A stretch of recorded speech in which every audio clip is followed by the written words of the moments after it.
มอยซุงค่ะบ่ได้เป็นวันที่1เดือนธันวาคมที่10ปี2025เป็นวันโปรดค่ะในตอนในข่าวใส่หมอหอมเตออนเอาพี่น้องค่ะมารับถมด้วยข่าวเงาคอมพานีปลดออกผู้รับการตั้งนำตั้งหลายเนี่ยค่ะเมื่อวันที่30เดือนธันวาคมที่9ปี2025เมื่อว่าในฐานะอยู่ที่คอมพานี Qualcomm Electronics ประเทศไทยจำกัดมหาชนเตเจดอนเพชรบุรีเนี่ยค่ะก็ไล่ออกมาเปิ้นผาปลดออก โพหับการ1-10ผาคา10ก่อในค่ะตั้งเอาวันที่1เดือนธันวาคมปี2025ในกว่าวันนังในค่ะและคอมพานีในก็ไล่ซับแล้งซับเจียงเดี๋ยวเลยลองตั้งอันไล่โพดออกโพหับการได้บอกกำในตี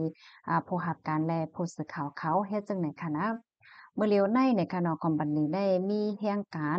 นำแห่งหน้าอ่านล่านั่นขนาดเนาะมันนำแห่งหน้าป่นตีหรือสิอันโหลเหย้าเฮ็ดจังได๋สิแลกะไลเปิ้นผาปลดออกโพหับการ เฮงสิปากป้ายเนี่ยค่ะคอมพานีในมีผู้รับการตั้งเซ็งทั้งหมดใน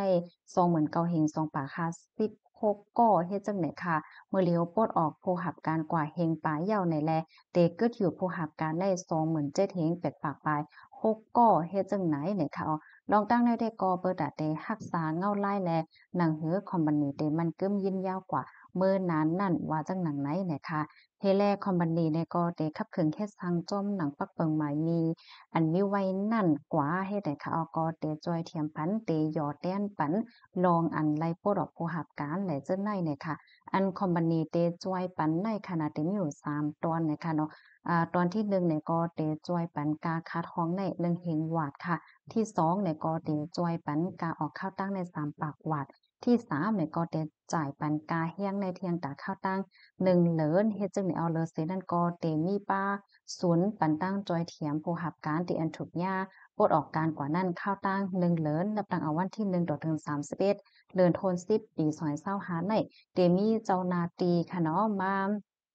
ปั่นลองตั้งจอยเทียมให้ได้นั้นค่ะนะเพราะว่า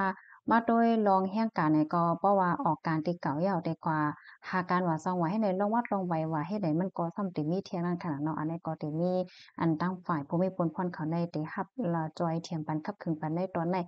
ข่าวตั้งหนึ่งเลิศเนี่ยค่ะข้อมูลอันใดค่ะเลยเป็นมาที่ห้องการข่าว Daily News ออกไว้เนี่ยค่ะนะพี่น้องค่ะหันแม่นข่าวเงาโหนยกเตตกอกตกใจกันค่ะเนาะก็ถามว่าได้ยินข่าวเงาจังไหนเที่ยงค่ะเนาะก็เพราะว่าเมื่อป่นมาในเฮาคันเลยหันข่าวว่าพี่น้องคนเมืองแคมโบเดียเขาได้ปอกขึ้นวันเกิดเมืองดอนเหี่ยวก็เปิ้นโลกวนน่ะว่าซังว่าเฮ็ดจังได๋ค่ะนะหันแคบหางเงียบพี่น้องค่ะหันถึงจึงปองค่ะข้าวใส่หมอหอมได้ก็เป็นอันใจดีค่ะนะ อ่าการที่อยู่บ้านเปิ้นเมืองเปิ้นค่ะเนาะเพราะว่าจัดปาร์ตีอยู่บ้านเปิ้นเมืองเปิ้นได้เพราะว่าในเหตุการณ์มีการใดๆแต่ได้อยู่แล้วมันหยาบคายก็เพราะว่าบ่ได้เป็นการคาดฮ้องการอยู่การกินกูสำแสนเปิงได้มันเป็นเงินเป็นต้องโมดเฮ็ดให้ขนาดซ้ำแต่เลยมาโขกไข่สุกใจจ้อมลงวัดลงไหวแทงเฮ็ดให้มื้อเหลียวเปิ้นก็ซ้ำทัดแฮงให้ได้จั่งใค่ะวัดไหวเฮาค่ะนั้น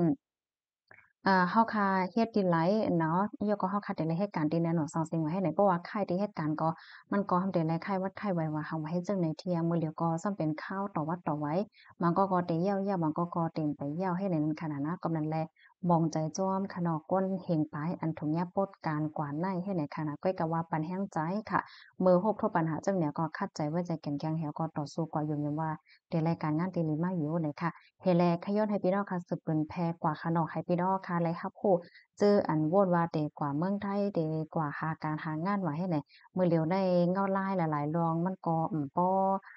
เข้มกาหือนั้นขนาดเนาะลองการลองงานลองเงินลองต้องว่าหาว่าเฮ็ดให้ภายใดที่มีการงานอยู่ก็คัดใจรักษาการงานตัวเจ้าก็ไผมันไว้ค่ะนะมื้อเหลียวเนี่ยบ่ได้เป็นการอิหยังก็มันก็เลยไม่ใช่หมดแล้วเฮ็ดให้ค่ะเนาะ บ่ได้เป็นกา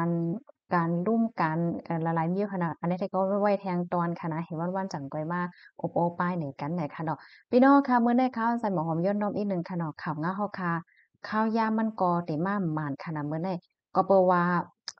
ข่าวใส่หมอหอมเนี่ยก็หาไฟค่ะเนาะเพราะว่าเฮาคันในป่าห้างเนี่ยก็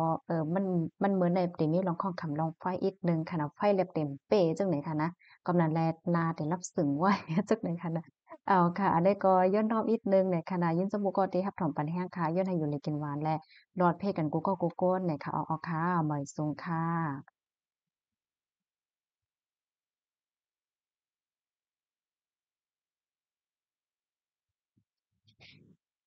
หมอยซุงค่ะ